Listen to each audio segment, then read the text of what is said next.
Асанбек Кулубаев атындағы мектепте болгону 4 класстык бөлмө бар. Кабинеттердин жетишсиздигинен, андан калса бөлмөлөрдүн тардыгынан бир партада 3төн окуучу отурат. 3 нөмөт менен окушат. Заманбап мектепте билим алуу ар бир окуучунун кыялы. Биз дагы ушул кадимки мектептерде, жаңы мектепте 3төн эмес 2ден болуп отурсак, жана спорт залыбыз ушул мектептин ичинде болсо, кышкысын көбүнчө эшикте эмес, класста өтүп калабыз. Ошол себептен жаңы мектеп жана заманбап мектеп курулуп берсе. Сабактар да дээрлик толук өтүлбөйт. Информатика сабагы теория жүзүндө гана окутулат. Мектепте 3 компьютер бар. Жайдын жоктугунан ал да коюлбай турат. Ал эми дене тарбия сабагы болсо спорт залдын жоктугунан кышкысын токтойт. Эми биздин негизги көйгөйүбүз ушу спорт зал жок, класстык бөлмөлөр тар. 60 окуучуга ылайыкталып азыр 9 жылдык болуп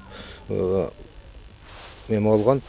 Андан кийин азыркы заманбап эме болгон технологиянын заманы болгондуктан информатика кабинетибиз жок.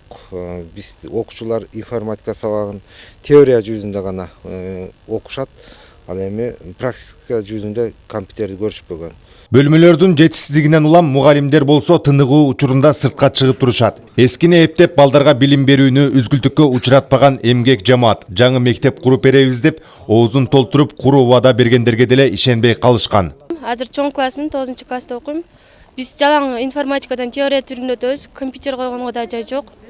Бизде тиякта кичинекей класс бар, 2 смен болуп окушат, ал жак суук, эртемен да суук болушат.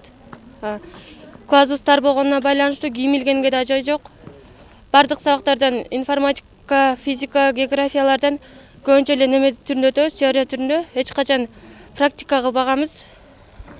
9 жылдыкты аяктагандар 8 километр алыстыктагы мектепке барып окууга аргасыз болушат. Учурда мектептин окуучулары да, мугалимдери да жаңы мектеп келерки жылы курулуп калат деген үмүттө турушат. Анткени билим берүү министрлигинен үмүткө от жаккан кат келгендигин мектеп жамааты ырастады. Тагайбек Акматов, Абдымомун Калбаев, Нурболот Мамбеталиев, Аксы району.